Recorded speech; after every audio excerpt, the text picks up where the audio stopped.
இன்றைக்கி டிஓசியில் வந்து NFA epsilon to TFA conversion வந்து பார்க்க போகிறோம். இந்த ஆட்டோமீட்டர் டயக்ராம் தான் என்எஃப்ஏ வித் எப்சிலானோட டயக்ராம். என்எஃப்ஏல மட்டும் தான் வந்து எப்சிலான்ற கான்செப்ட் வந்து வரும். ஓகேவா? இந்த என்எஃப்ஏ எப்சிலானை டிஎஃப்ஏவை வந்து கன்வெர்ட் பண்ண போகிறோம். அதுக்கு என்ன செய்யணும்னா, ஃபஸ்ட்டு இந்த டயக்ராமில் எப்சிலான் அப்படின்றது இருந்தாலே அதில் வந்து நான் ஃபஸ்ட்டு வந்து எப்சிலான் க்ளோஷர் அப்படின்றத வந்து கண்டுபிடிக்கணும். எத்தனை ஸ்டேட் இருக்கோ அத்தனை ஸ்டேட்டுக்கு எப்சிலான் க்ளோஷர் வந்து கண்டுபிடிக்கணும். இப்போ வந்து 3 ஸ்டேட் இருக்கா, Q0, Q1, Q2 இருக்கா. அதனால் வந்து epsilon closure of Q0, Q1, Q2 அப்படின்றது வந்து எழுதிக்கணும். இந்த எப்சிலான் க்ளோஷர் வந்து எப்படி கண்டுபிடிக்கணும்னா, இந்த ஃபஸ்ட்டு இருக்குல்ல அந்த Q0, Q1, Q2 அதை தூக்கிட்டு வந்து அப்படியே வரிசையாக எழுதிடணும். Q0, Q1, Q2 இங்கே இருக்க ஸ்டேட்டில் Q0 இருந்தால் Q0, Q1 இருந்தால் Q1, Q2 இருந்தால் Q2. இது வந்து ஃபஸ்ட்டு இதை வந்து அப்படியே எழுதிக்கிறணும். செகண்ட் இது எப்படின்னா, இப்போ Q0லேருந்து எப்சிலானை ரீட் பண்ணி எங்கேயாச்சும் போயிருக்கான்னு பார்க்கணும். Q0லேருந்து எப்சிலான் ரீட் பண்ணி Q1க்கு போயிருக்கு. அதனால் வந்து Q1 போகிறோம். Q1லேருந்து எப்சிலான் ரீட் பண்ணி எங்கேயாச்சும் போயிருக்கான்னு பார்க்கணும். ஆமாம், Q1லேருந்து எப்சிலான் ரீட் பண்ணி Q2க்கு போயிருக்கு. அப்போ வந்து Q2 வந்து போட்டுடணும். அதுக்கடுத்து Q2 எப்சிலான் ரீட் பண்ணி எங்கேயாச்சும் போயிருக்கான்னு பார்க்கணும். இல்லை, இந்த எப்சிலான் வந்து இதோட எப்சிலான். ஓகேவா? இது மாதிரி வந்து எப்சிலான் க்ளோஷர் ஆஃப் Q0 கண்டுபிடிக்கணும். எப்சிலான் க்ளோஷர் ஆஃப் Q1 வந்து இந்த Q1 வந்துருச்சா. இப்போ Q1லேருந்து எப்சிலானை ரீட் பண்ணி Q2க்கு வந்து போயிருக்கு. அதனால தான் இந்த Q2 எப்சிலான் ரீட் பண்ணி எங்கேயும் வந்து போகலை. அதுக்கடுத்து Q2க்கு எப்சிலான் ரீட் பண்ணி எங்கேயும் போகாதனால அவ்வளோதான், இதோட வந்து முடிஞ்சிருச்சு. ஓகேவா? இப்படி தான் வந்து எத்தனை ஸ்டேட் இருக்கோ அத்தனை ஸ்டேட்டுக்கும் எப்சிலான் க்ளோஷர் வந்து கண்டுபிடிச்சி வச்சிடணும். அதுக்கடுத்து இந்த எப்சிலான் க்ளோஷருக்கு இந்த என்எஃப்ஏ டு டிஎஃப்ஏ கன்வர்ஷனில் பண்ணுவோம்ல, அதே மாதிரி தான் பண்ணணும். அதுக்கடுத்து முன்னாடி எப்சிலான்ற க்ளோஷர் அப்படின்ற ஒரு வார்த்தை மட்டும் சேர்த்துக்கணும். ஃபஸ்ட்டு அந்த இதில் வந்து எல்லா ஸ்டேட்டுக்குமே வந்து இப்போ இன்புட் சிம்பிள் ஏபின்னு இருந்தால் இந்ததுக்கு ஏபி, இந்ததுக்கு ஏபி, இந்ததுக்கு ஏபி அப்படி வந்து கண்டுபிடிச்சோம். இந்த இதில் வந்து அது மாதிரிலாம் இல்லை. ஃபஸ்ட்டு ஸ்டேட்டுக்கு மட்டும்தான் ஏபி வந்து இந்த ஃபஸ்ட்டு ஸ்டேட்டுக்கு மட்டும்தான் ஏபின்ற இன்புட் சிம்பிள் இருக்கா, அந்த ஏபி வந்து கண்டுபிடிக்கணும். அதுக்கடுத்து அதை கண்டுபிடிக்கிறப்ப ஏதாச்சும் நியூ ஸ்டேட் வந்துச்சுன்னா அதுக்கடுத்து அது கண்டுபிடிக்கணுமே தவிர இதில் இருக்க எல்லாத்துக்கும் கண்டுபிடிக்கணும் அவசியம் இல்லை. இந்த ஃபஸ்ட்டு ஸ்டேட்டுக்கு மட்டும் ஏபி ஃபஸ்ட்டு வந்து கண்டுபிடிக்கணும். ஃபஸ்ட்டு வந்து எழுதியிருக்கேன் இந்த டெல் டேஷ். அதுக்கடுத்து இங்கே இருக்க Q0, Q1, Q2 அதை வந்து இப்படி எழுதியிருக்கேன். ஃபஸ்ட்டு இன்புட் சிம்பிள் ஏனா ஏ வந்து எழுதியிருக்கேன். ஓகேவா? அதுக்கடுத்து எப்பயும் போல் இங்கே வந்து எப்சிலான் க்ளோஷர் கண்டுபிடிச்சிருக்கனால எப்சிலான் க்ளோஷர் சிம்பிளில் எப்சிலான் இருக்கனால எப்சிலான் க்ளோஷர். அதுக்கடுத்து இந்த Q0க்கும் ஏ காமன், Q1க்கும் காமன், Q2க்கும் காமனால் இந்த டெல் ஆஃப் தனித்தனியாக பிரிச்சு எழுதியிருக்கேன். Del of Q0, a union Q1, a union Q2, a அப்படின்னு வந்து பிரிச்சு எழுதியிருக்கும். ஓகேவா? அதுக்கடுத்து எப்சிலான் க்ளோஷர் அப்படியே இருக்கும். Q0 ஏவை ரீட் பண்ணி எங்கேயாச்சும் போயிருக்கான்னு பார்க்கணும். பீன்ற சிம்பிளை மட்டும் தான் ரீட் பண்ணியிருக்கு, ஏவை ரீட் பண்ணவே இல்லை. அப்படி எதுவுமே இல்லைன்னா நல் அப்படின்னு வந்து போட்டுருணும். அதுக்கடுத்து யூனியனுக்கு யூனியன் Q1 ஏவை ரீட் பண்ணி எங்கேயாச்சும் போயிருக்கா. ஆமாம், Q1 ஏவை ரீட் பண்ணி Q1க்கே போயிருக்கு. இப்போ Q1.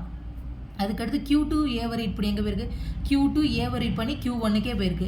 அதனால் Q1 அப்படின்னு போட்டிருக்கேன். ஸோ இப்போ வந்து இது வந்து நல்ல இந்த 2 Q1க்கு ஒரு Q1 வந்து எடுத்துக்கலாம். இதான் வந்து எப்சிலான் க்ளோஷர் ஆஃப் Q1 வரைக்கும் கண்டுபிடிச்சிட்டு இங்கே போயிடணும். எப்சிலான் க்ளோஷர் ஆஃப் Q1க்கு என்ன ஆன்சரு, Q1, Q2 வந்திருக்கா. அப்போ இது வந்து Q1, Q2 அப்படின்னு வந்து எழுதிடணும். கர்லி பிரேசஸ்க்குள்ளே இருக்கிறத டிஎஃப்ஐனால ஸ்கொயர் ப்ராக்கெட்டுக்குள்ளே வந்து மாற்றிடணும். அவ்வளோதான்.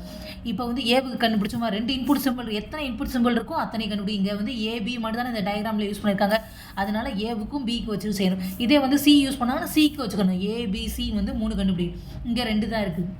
இப்போ வந்து பிக்கும் அதே மாதிரி எப்சிலான் க்ளோஷன் போட்டு இந்த Q0, பி அதுக்கடுத்து Q1, பி அதுக்கடுத்து Q2, பி அப்படின்னு போடணும். அதுக்கடுத்து Q0 பியை ரீட் பண்ணி டயக்ராமில் எங்கே போயிருக்குன்னு பார்க்கணும். Q0 பியை ரீட் பண்ணி Q0க்கு தான் போயிருக்கு அப்படின்னு பார்த்து எழுதணும். அதுக்கடுத்து Q1 வந்து பியை ரீட் பண்ணி எங்கேயுமே போகல.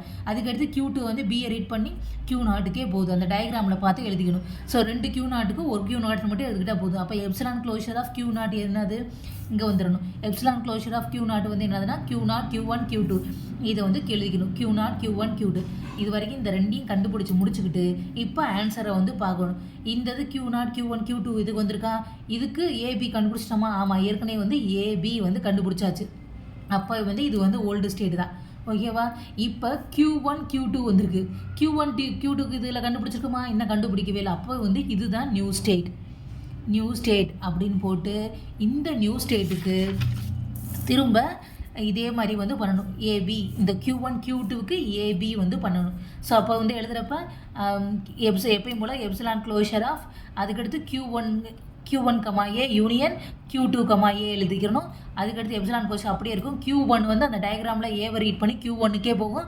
Q2வும் ஏவை ரீட் பண்ணி Q1க்கே போகும். ஸோ 2 Q1க்கு ஒரு Q1 மட்டும் எடுத்துகிட்டா போதும். அப்போ எப்சிலான் க்ளோஷர் ஆஃப் Q1 வந்து என்னென்னு பார்க்கணும். எப்சிலான் க்ளோஷர் ஆஃப் Q1 வந்து Q1, Q2 அதை வந்து அப்படியே வந்து எழுதிடுறேன்.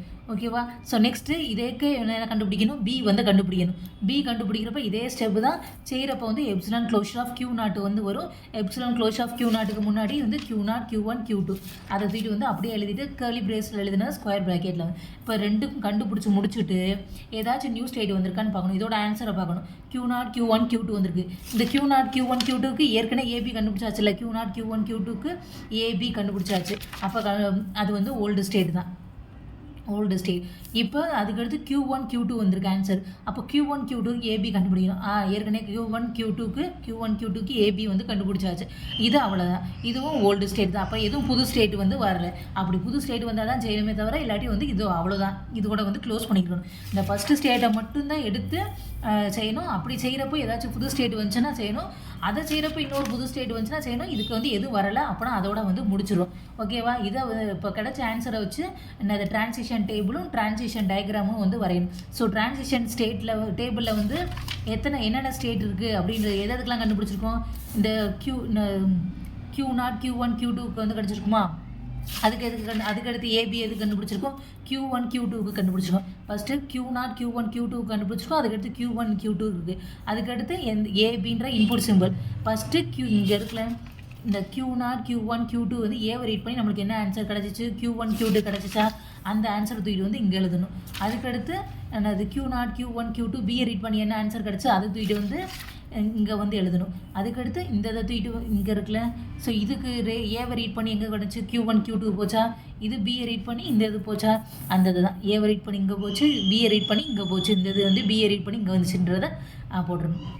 அதுக்கடுத்து என்ன செய்யணும்னா இதவே வந்து டயக்ராமாக போடணும். ஸோ இந்த ஆரோ மார்க் போட்டால் வந்து ஸ்டார்டிங் ஸ்டேட்னு அர்த்தம். அதுக்கடுத்து இதில் வந்து ஃபைனல் ஸ்டேட் எது, Q நாட் தானே ஃபைனல் ஸ்டேட்டு, Q நாட் தான், Q2 தான் ஃபைனல். Q நாட் வந்து ஸ்டார்டிங் ஸ்டேட். ஆரோ மார்க் யார் ஃபஸ்ட்டு ஸ்டார்டிங்கில் ஆரோ மார்க் போடுவாங்களோ அவங்க தான் ஸ்டார்டிங் ஸ்டேட். 2 டபுள் சர்க்கிள் போடுறது தான் Q2. ஓகேவா? அப்போ இது வந்து இதில் Q நாட் வந்திருக்கா, அப்போ இதுதான் ஸ்டார்டிங் ஸ்டேட். இதுலேயும் Q2 வந்திருக்கு, இதுலேயும் Q2 வந்திருக்கு. அப்போ ரெண்டுமே வந்து ஃபைனல் ஸ்டேட் அப்படின்னு வந்து ரவுண்டு போட்டுருக்காங்க. அவ்வளோதான். இப்போ நம்மளோட ஸ்டேட்ஸ் வந்து இதுவும் தான். அதனால வந்து இதுவும் அப்படியே எழுதியிருக்கேன். இந்த ஸ்டேட்டு ஏவை ரீட் பண்ணி Q1 Q2 போகிறனால இது ஏவை ரீட் பண்ணி Q1 Q2 போயிருக்கு. அதுக்கடுத்து இதே பியை ரீட் பண்ணி செல்ஃபாக அதுக்கே போயிருக்கு. அதனால இந்த Q நாட் Q1 Q2 பியை ரீட் பண்ணி Q நாட் Q1 Q2க்கே போகிறனால இந்த செல்ஃப் லூப் போட்டிருக்கேன். அதுக்கடுத்து Q1 Q2 ஏவை ரீட் பண்ணி அதுக்கே போகுது, Q1 Q2க்கே போகிறனால ஏ போட்டிருக்கேன். இதுலேருந்து இது போடு. இது வந்து ஒரு தடவை என்னால் ஒரு இடத்துலையும் எனக்கு கஷ்டமாக இருக்குது. Q நாட் Q1 Q2ன்னு வரிசை எழுதுறது பதிலாக புக்கில் வந்து AB அப்படின்னு வந்து போட்டிருப்பாங்க, ABC அப்படின்னு வந்து எழுதியிருப்பாங்க. அதுதான் இதுலேயும் எழுதியிருப்பாங்க. டேபிள்லேயும் இந்த ஷார்ட்டாக வந்து இது வந்து B அப்படின்னு வந்து எழுதியிருப்பாங்க. இது B A அந்த மாதிரி வந்து எழுதியிருப்பாங்க. ஒரு தடவையும் ஃபுல்லாக எழுதாட்டி என்னன்ட்டு இந்த 3க்கும் சேர்த்து A அப்படின்னு சொல்லுவாங்க. எந்த இடத்துலலாம் Q நாட் Q1 Q2 வருதோ அதில் ஏன்னு போட்டிருப்பாங்க. Q1 Q2 வரத்தில் Bன்னு வந்து போட்டிருப்பாங்க, கஷ்டமாக இருக்கும்ன்ட்டு. ஓகேவா? இவ்வளோ தான் செய்யணும். ஃபஸ்ட்டு ஸ்டேட்டுக்கு மட்டும் எடுத்து எனக்குள்ளே Q நாட் வருதில்ல, ஃபஸ்ட்டு ஸ்டேட்டுக்கு மட்டும் நான் எடுத்து எப்சிலான் க்ளோஷர் போட்டு செஞ்சு முடிக்கணும். அப்படி செய்கிறப்ப எந்த இதுக்காச்சும் நியூ ஸ்டேட் வந்துச்சுன்னா அது செய்யணும். அதை செய்கிறப்ப எதாச்சும் வந்துச்சுன்னா தான் அப்படி செஞ்சுக்கிட்டு போகணும். இதில் இருக்கிறது எல்லாத்துக்கும் பண்ணணும் அவசியம் இல்லை. ஓகேவா? இதான் வந்து so NFA epsilon to DFA.